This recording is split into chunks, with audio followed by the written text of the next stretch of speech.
largest structure ever built, and one of the world's great icons. We're going to follow it on foot. We'll walk across burning deserts, climb high into the mountains, and venture into China's furthest, most inhospitable reaches. We'll meet the people who live and work along the most remote, but perhaps the most romantic stretch of the wall. This is the China the tourist rarely sees. The China of ancient tradition.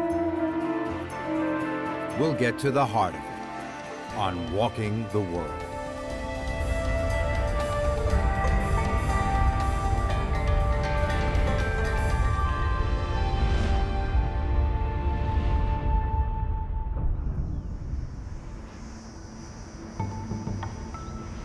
For the Chinese, the Great Wall is the symbol of national identity.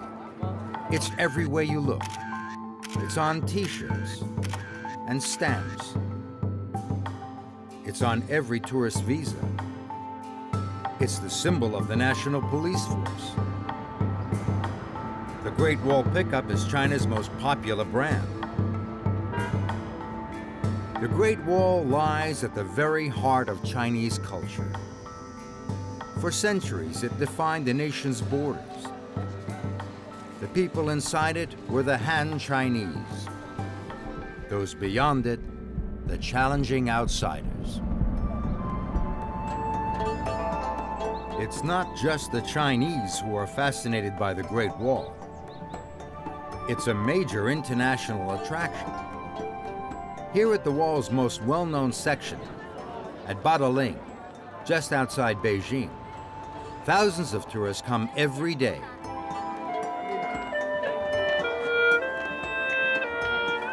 For the visitors, this is the very essence of the Great Wall. Except it's not.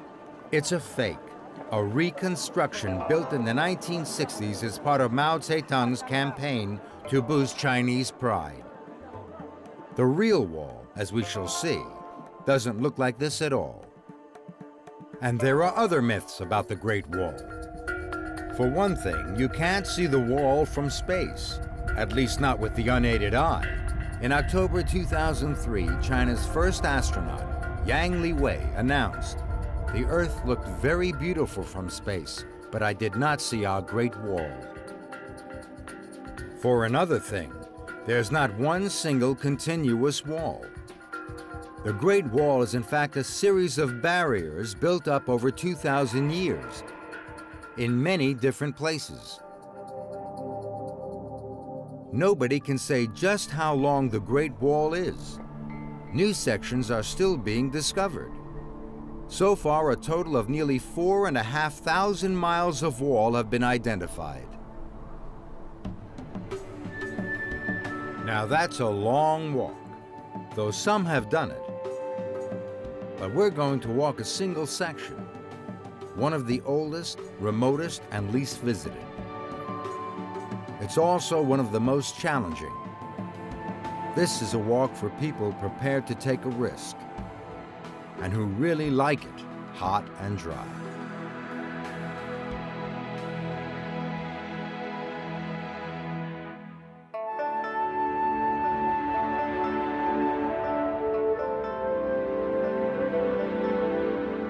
Our inspiration is Xuanzang, a 7th century scholar who walked the length of the ancient Silk Road in search of Buddhist scriptures from India. He was the origin of the famous monkey legend. Stories describing his adventures with his companions, Brother Sand, the river monster, Pigface, the glutton cast out from heaven, the Dragon King transformed into a horse, and of course, Monkey, the trickster. But the real Xuanzang walked alone for thousands of miles in the shelter of the Great Wall, and we're following in his footsteps, or some of them at least.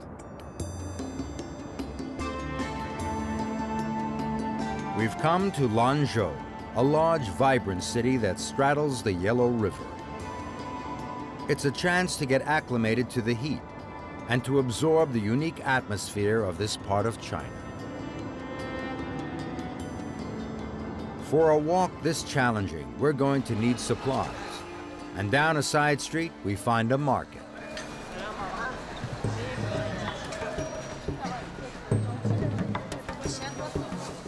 It's not immediately obvious what everything is.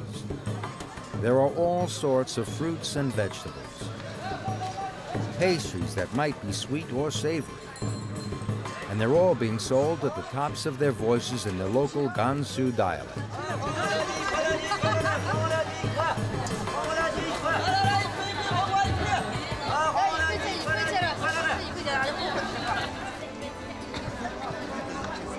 There are even potato chips.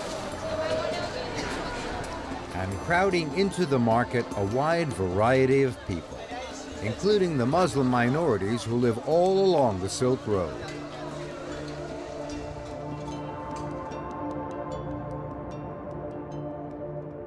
Along the riverbank, there's an unexpected sight, an ancient feat of engineering that once made the city possible. By bringing life to this arid land, these giant water wheels, more than 30 feet high, are all that remain.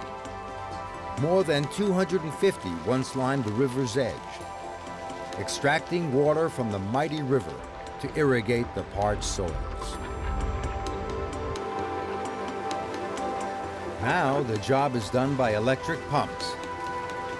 But the skills that created the wheels are still alive in craftsmen like Deng Hua, who look after the remaining wheels and make small replicas as souvenirs. Just along the riverbank, what looks like a panel of blow-up pigs turns out to be a sheepskin raft. New Chang is one of the few remaining Yellow River raftsmen. But there's no time for a ride. It's time to leave Lanzhou and meet the first real challenge of our walk. Tomorrow, we'll be heading out into the desert. We'll get our first sight of the oldest section of the Great Wall. And from now on, water so plentiful here will be our biggest luxury.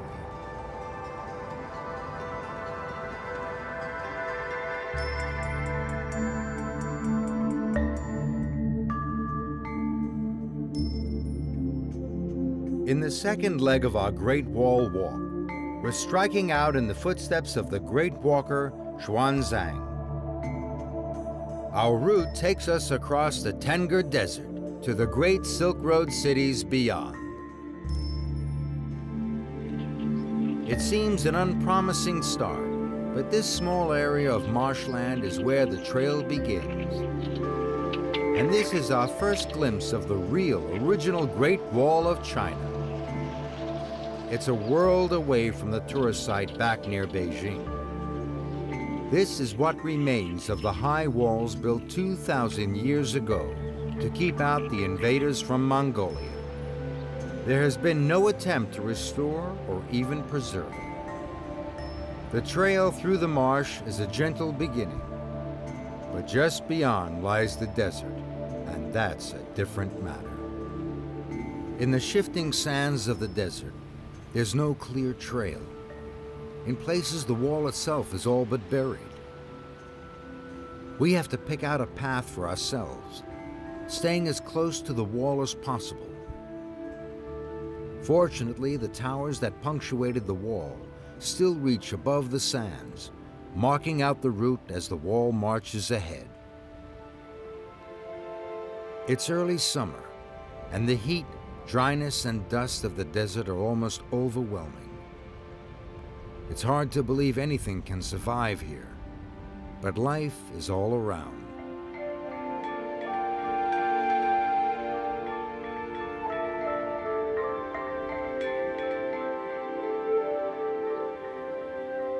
Further into the desert, the sand dunes reach up to 30 feet high. This is the classic desert landscape. To walk through it is an unforgettable experience. A string of camels completes the picture. Once this was the only way for Chinese merchants to trade with Central Asia and Europe beyond.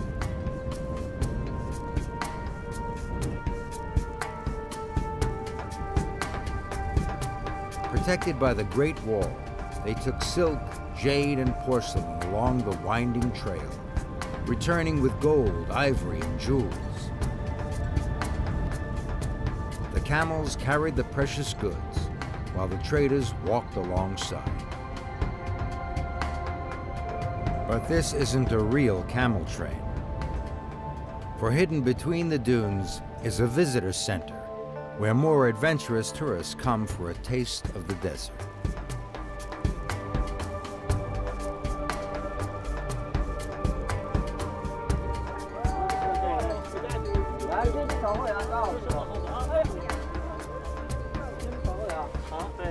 These are Bactrian camels with 2 humps. They're native to this part of China, although in 2002 there were just 950 of them roaming wild. They're well adapted for this dramatic climate. At some 4,000 feet above sea level, the winters here are brutal, with average temperatures of -15 degrees Fahrenheit. The camels grow a shaggy coat to protect them. Then, as temperatures soar in summer, the winter coat drops away, leaving the camels looking somewhat moth-eaten. As we walk, the scenery is gradually changing.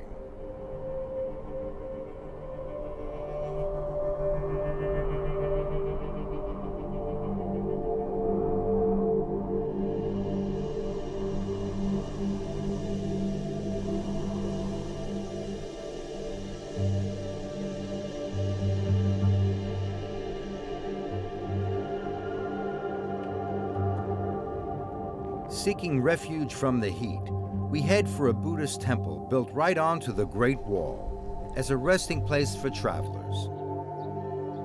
Next to it, a shepherd has brought his sheep into a small patch of shade. Around us, the sand dunes are giving way to stones and scrub. There are small hillocks scattered across the landscape. According to the shepherd, they're the graves of local people, his kinsmen, who by custom are buried out in the desert.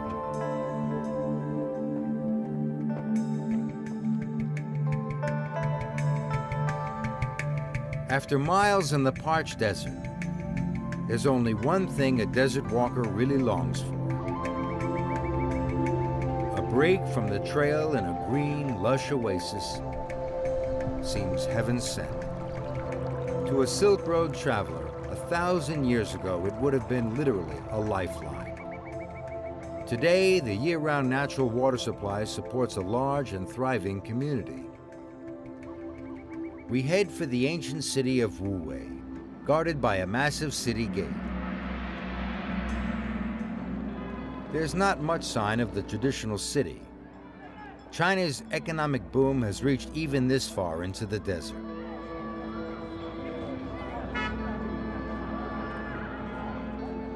We're arriving on a Saturday afternoon. The town square is where everyone gets together.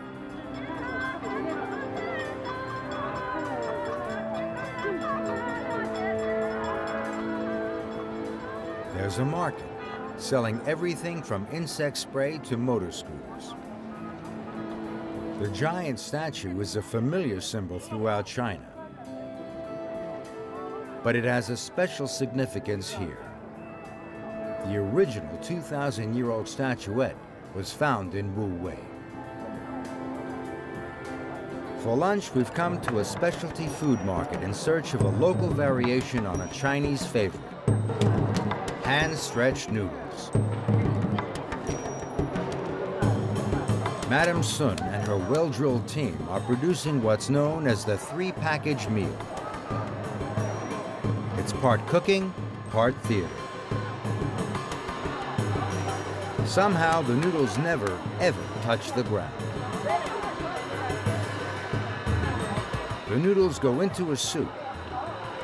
Part 2 of the package is a plate of sliced meat. and part 3, the tea that goes with it. While the others prepare the meals, Madame Sun encourages customers to come to her all-woman stall. It's better than the competition, she says. They're pretty much all men, and what do they know about cooking?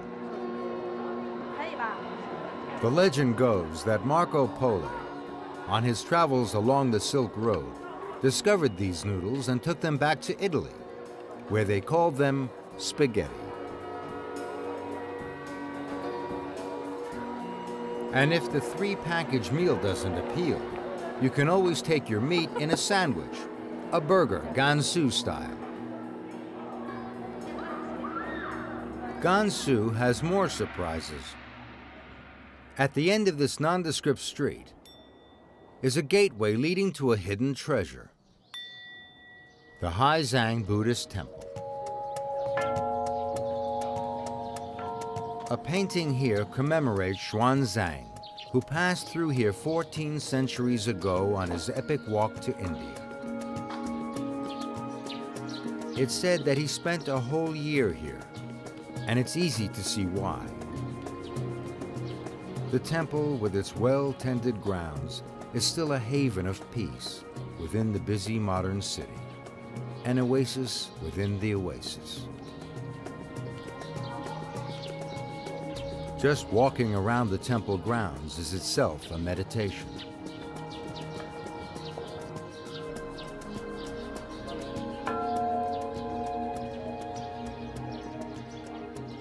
Towards the back, a group of craftsmen is using a traditional method to restore the temple.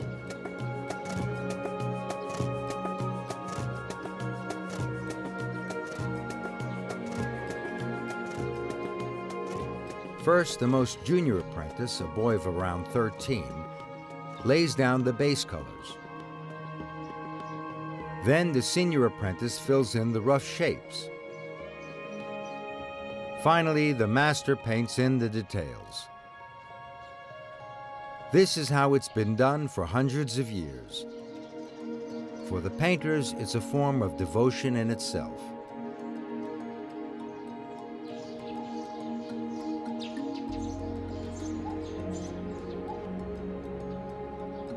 At the highest point of the temple, there's a well. According to legend, the water comes straight from the holy city of Lhasa in Tibet. It is believed to grant blessings to those who drink it. Anyone is welcome to drink, as the monks themselves do every day. For us, the oasis can be just a brief stopover. Tomorrow, we'll be following the trail onwards through a stunning mountain corridor, and for the first time, glimpse the true scale of the mighty wall.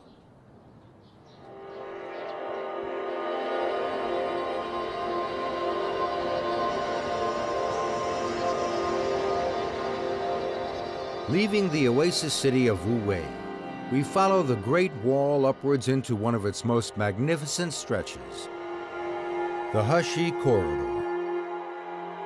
It's a sliver of China squeezed between the high plateaus of Tibet and Mongolia.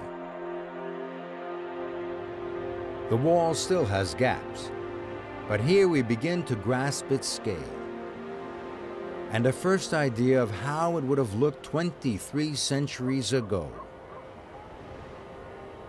It marches straight down the middle of the corridor, protecting the Han Chinese farmers from the nomadic Shangu tribes who threatened them and their trade. Close up, we can see how effective this massive barrier would have been. The wall reaches up to 20 feet high and is almost 10 feet thick, and it's made of nothing more than the surrounding earth. Soil that has been compressed to form a structure as hard as stone. During periods of peace, local people used sections of the wall to build their houses. They even made gateways to give their animals fresh grazing. Later, when danger threatened once more, the Ming Dynasty emperors repaired the wall. Most of what we see here dates from then, the 14th century. It feels as if time has stood still. But even here, the modern world is never far away. A new highway cuts straight through an ancient gateway within the wall. It's hard to believe these towers have been standing for centuries. They're made of nothing more than mud. The towers mark a transition. Beyond here lies one of the world's most extreme deserts, the legendary Gobi. It's the hottest and the coldest, and it's one of the highest. The Gobi is one of the greatest of walking challenges. Just looking out across its vast emptiness is awe-inspiring.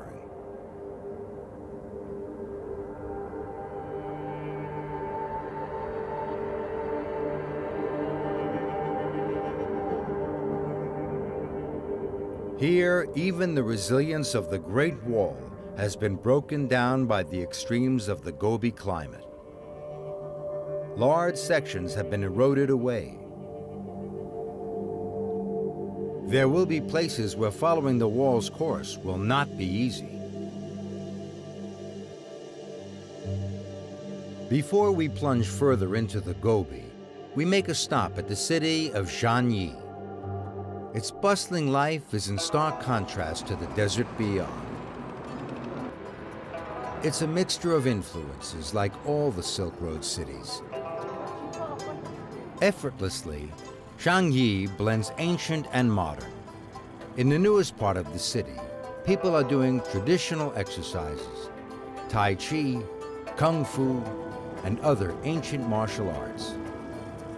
And while in the West, it's the young people out exercising, in China, it's the old.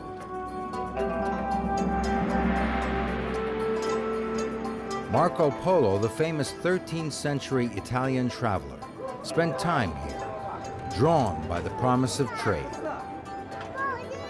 There's still a flourishing market.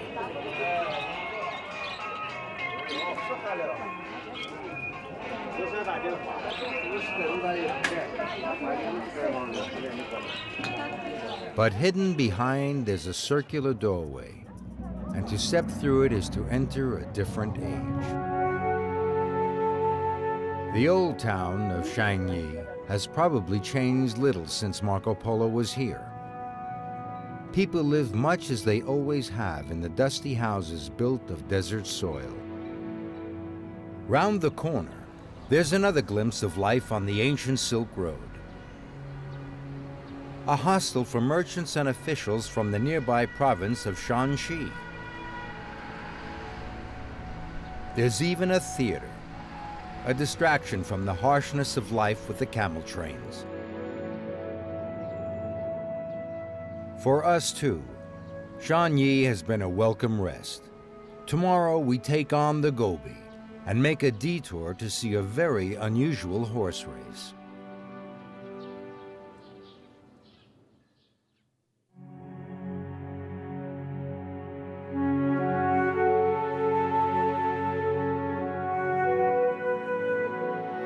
From Marco Polo Shanyi, we'll be heading out along the Great Wall into the Gobi Desert.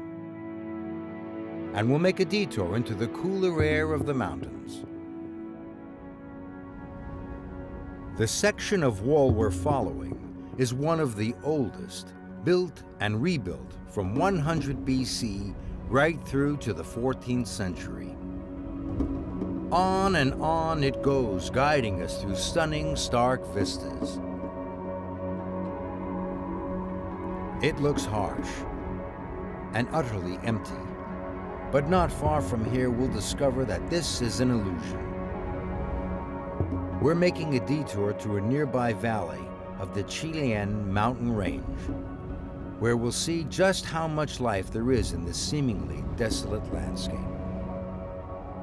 As we walk uphill, the terrain changes.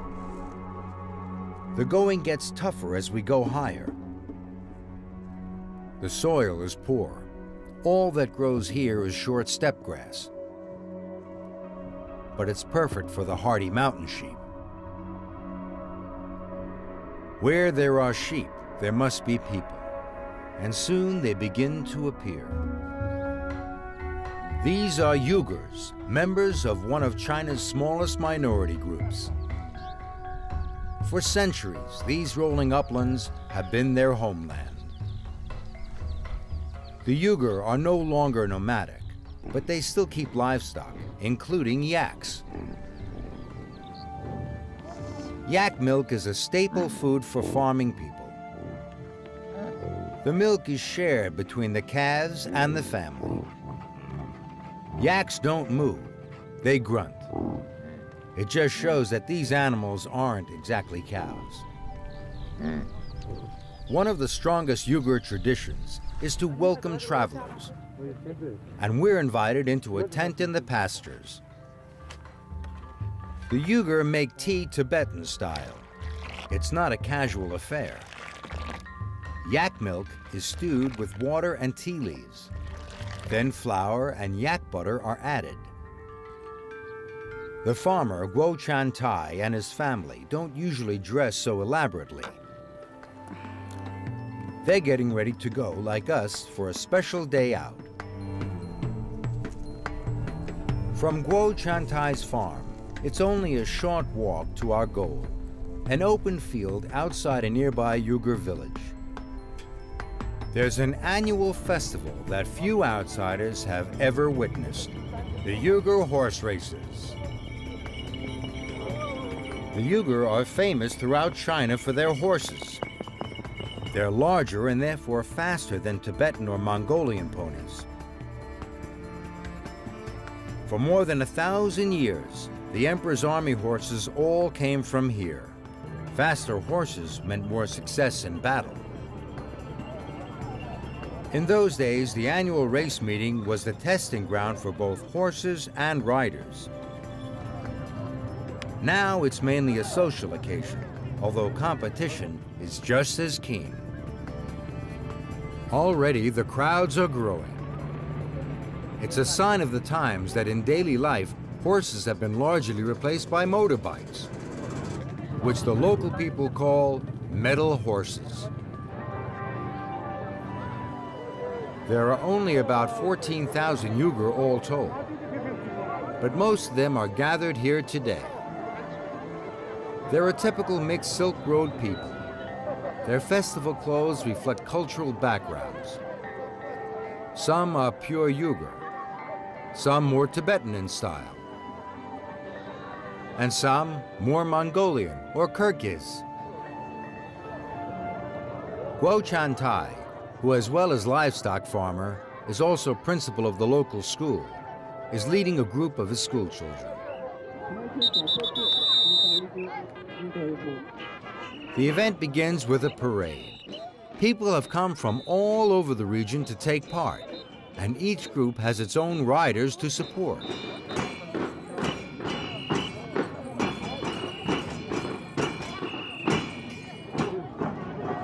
Bringing up the rear of the parade, the stars of the day, the horses and their riders.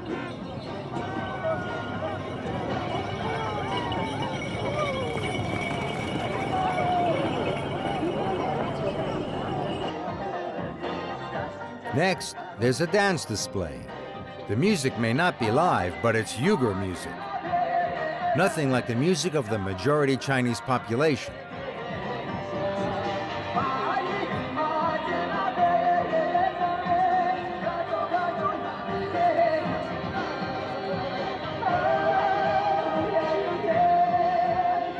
After years of oppression, minorities like the Uyghur are now actively encouraged to keep hold of their traditions.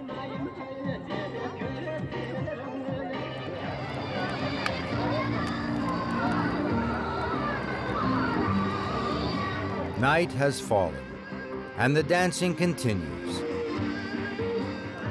This is the great social opportunity of the year, when the Uyghur can meet old friends and make new ones, and even keep an eye out for potential marriage partners.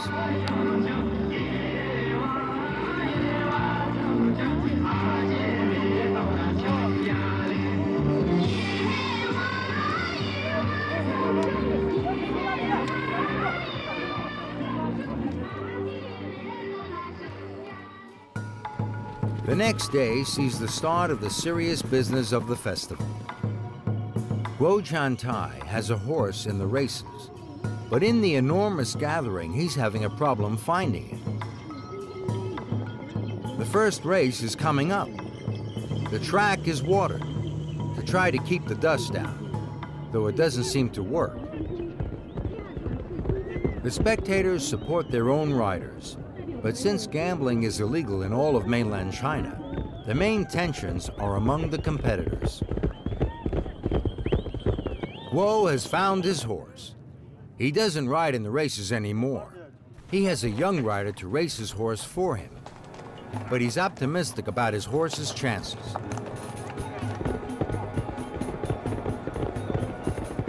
The first race gets underway. These are time trials for later races, and the horses don't gallop but trot, though the pace seems none the slower for that.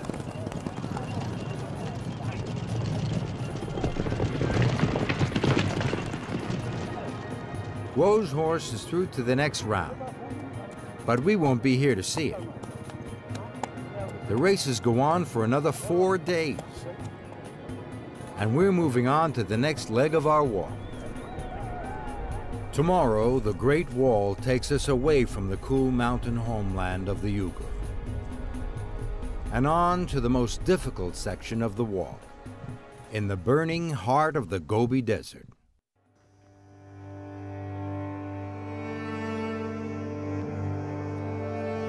Heading once more towards the Great Wall, we're facing our greatest challenge, the intense heat of the Gobi Desert. It's enough to test any walker's limits, up to 100 degrees Fahrenheit even in late spring. But the air is clear and the setting stunning. And despite the discomforts, this is a rare, exhilarating chance to experience one of the most extreme places on the planet.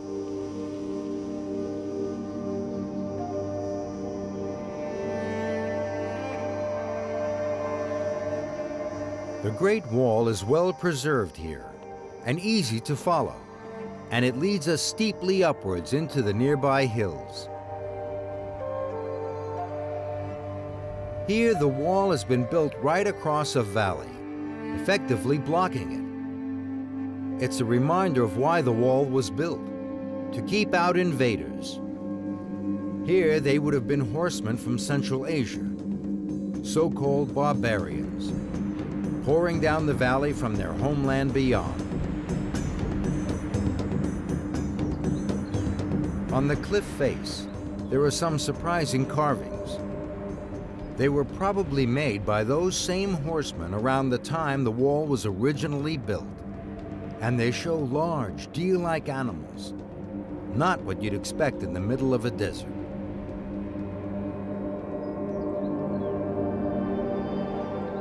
It's hard to understand why the invaders were so eager to conquer this arid expanse. But not far away lies the answer. The most precious commodity in a desert region, an oasis. Without these pockets of water, no one could settle here, and even travel would be impossible.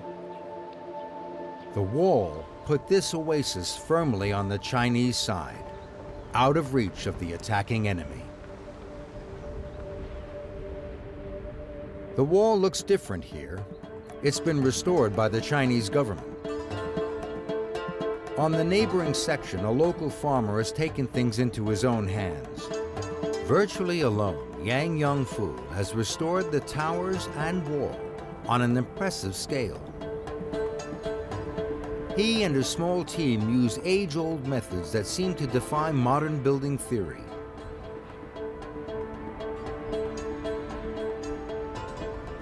It's still all done by hand. Logs pinned down with stone pegs and straw twists to form a frame. Soil brought uphill, then spread and watered down.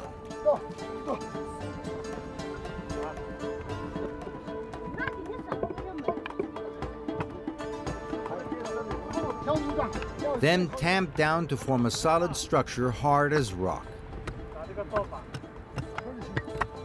Finally, the logs are cut away to be reused, leaving a distinctive pattern on the surface of the wall. This was how thousands of miles of wall were built centuries ago. An astounding achievement.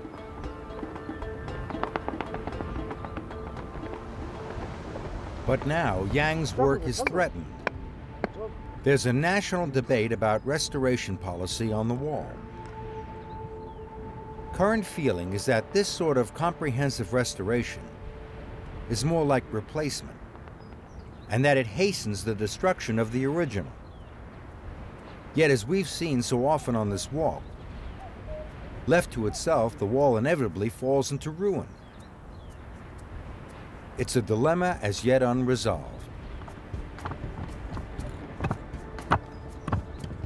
Yang and his workers come from the village in the oasis below. Their houses are built of earth too. Over the centuries, they've used parts of the wall in their own houses,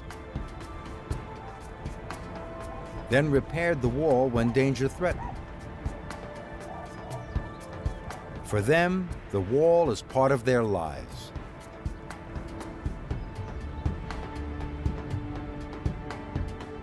Before continuing into the desert, we're going to take a break from the heat to visit a unique village in the foothills above.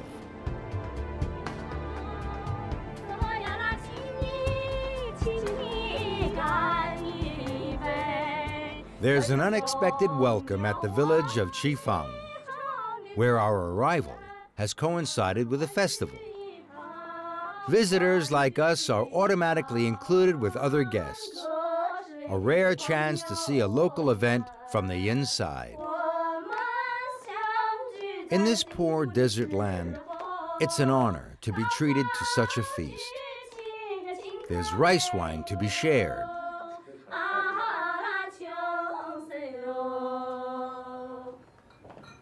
The centerpiece is a whole lamb.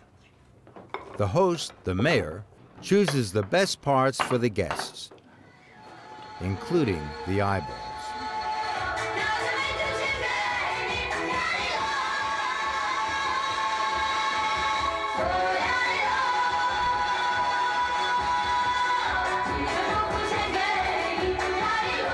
But the reason we've come here lies beyond the village hall.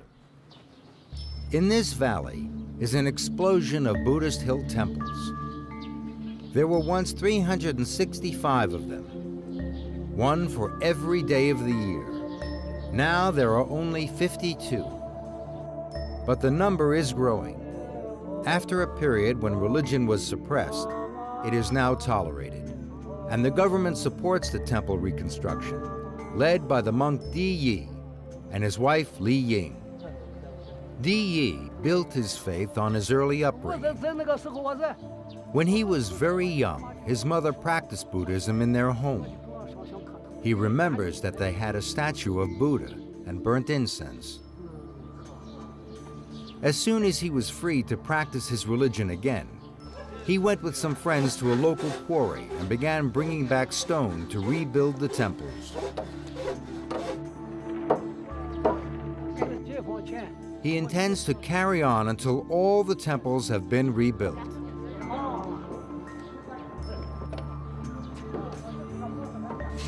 The project is massive. Local monks, revitalized by the resurgence in Buddhist belief, are determined that the valley will once more be filled with hundreds of symbols of their faith. In a nearby cave, there's an astonishing sight. A mass of statues, the 500 apprentices of Buddha.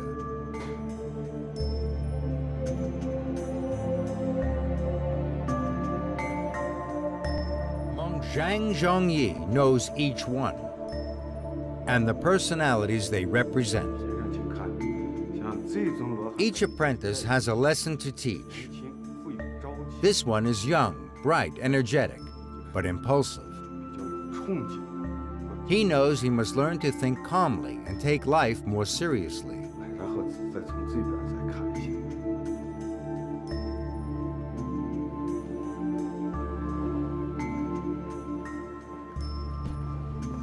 This apprentice is older. He teaches that success or fortune can never be guaranteed. Life is filled with surprises. So he advises against spending life planning and scheming for advancement. These statues and the moral stories they tell have strong Chinese cultural overtones. It's an example of how Buddhism, an Indian religion, has been adapted for local needs. But there are many Buddhists in Qin Shi Huang who follow the form of Buddhism practiced by their neighbors in Tibet.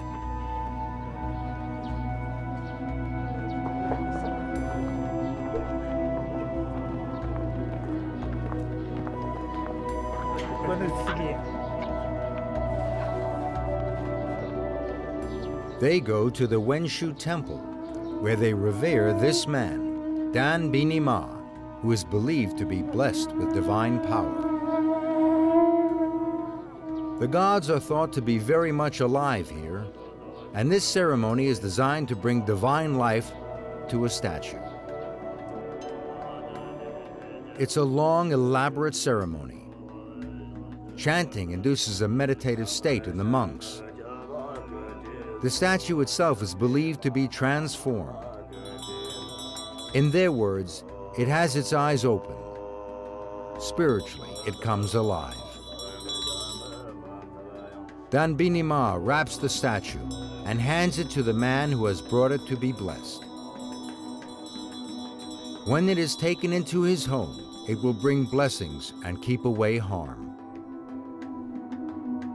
This cave behind the temple has a special significance for Dan Bini Ma, who is himself believed to be an indirect reincarnation of the divine being, the Wenshu Pusa.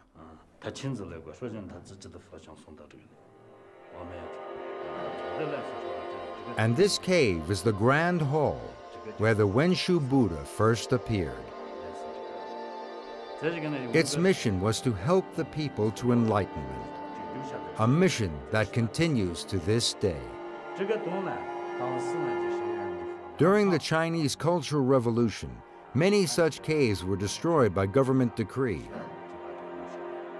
This one was spared because it was useful as a food store. But all the old paintings were ruined. Only these fragments are left. In Dan Bini Ma's private chambers, we're taken to see something extraordinary. These venerated objects are human relics, and only Dan Bini Ma himself may touch them. The relics have been donated by relatives of the dead. They're used at funerals to help cleanse the spirit of the departed, and it's believed that the donors will earn extra merit in their next incarnations. This cup is made from the top half of the skull of a young woman who died in an accident. The leg bone has been turned into a ritual flute. This is the skin of an old man's hand and forearm. While this might seem shocking to outsiders, for Tibetan Buddhists, death, even early death, is a familiar part of life. Funerals here are important and powerful rituals. It may be that they offer comfort, a way of coping with the harsh realities of mountain life. Outside the temple, the day ends with the raising of flags, their every movement speeding prayers to heaven. Their bright colors a constant reminder of the resurgence of faith that this valley represents. Tomorrow we leave this tranquil valley and return to the wall. We'll follow it to its end, what was once China's last outpost.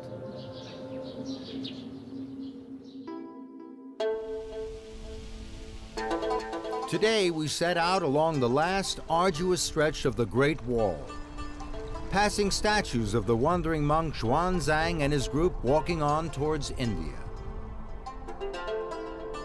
But as we approach the city of Jiayuguan, the only camels we find are made of concrete. This is a modern industrial city. And here, just outside Jiayuguan, is the last fortress, the final outpost of Ming Dynasty China. This marks the end of the Great Wall.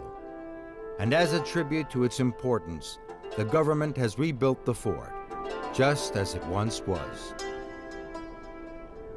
Beyond the end of the wall lie the mountains. Then outside China, now an integral part of it, the barrier, once so vital, is needed no longer. We followed the Great Wall along its toughest and most extraordinary section, which few visitors ever reach. But the wall has other moods as it snakes its way through China, and a walker could spend half a lifetime taking in all it has to offer.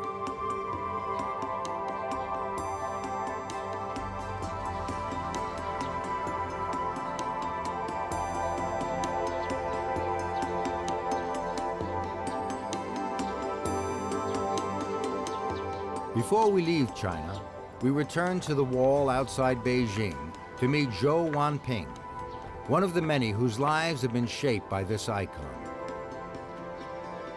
He's passionate about the Great Wall and has spent his life photographing it.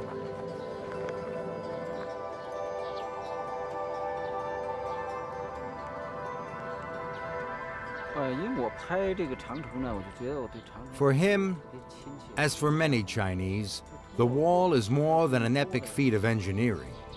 He sees it as a great treasure, passed down through the generations.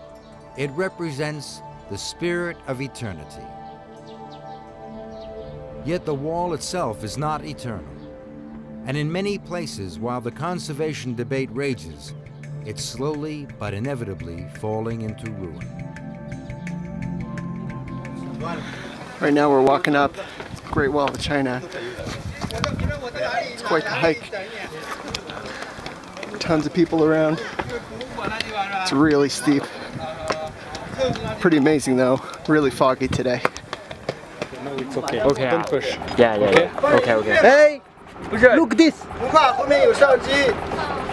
Music! Oh, okay. Are you ready? Yes, ready! Ready! Ready. 1, 2, 3, go! 1, 2, 3, 4. 1, 2, 3, 4. 1, 2, 3, 4. 1, 2, 3, 4. 1, 2, 3, 4.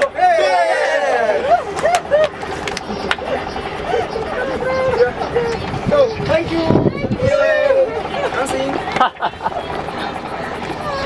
The wall should be preserved. For him, the reconstructed sections are not only valid, but essential.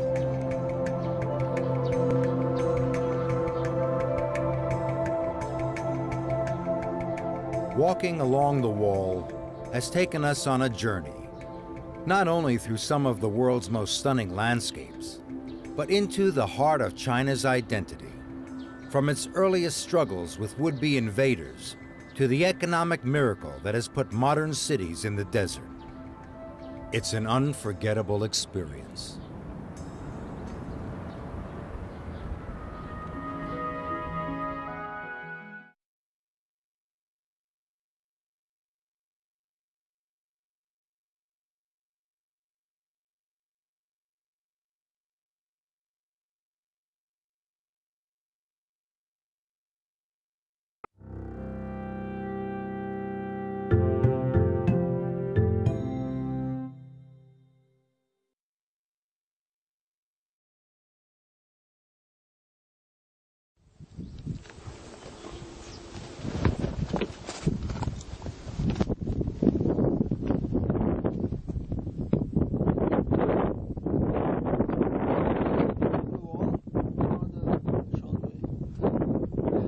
short way. I asked the t-shirt seller where to go.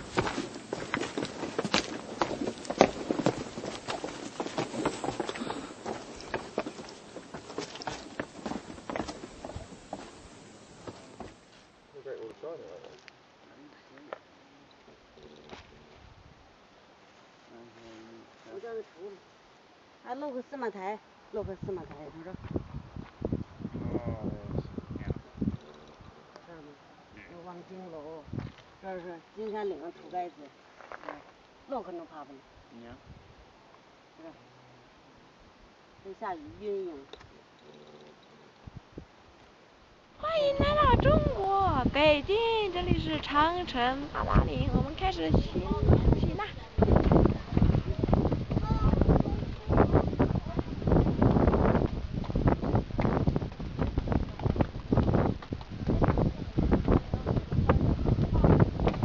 Welcome to the Great Hall of China in Battalion, yeah? In Chinese? 走不动了，很累很累。Tired?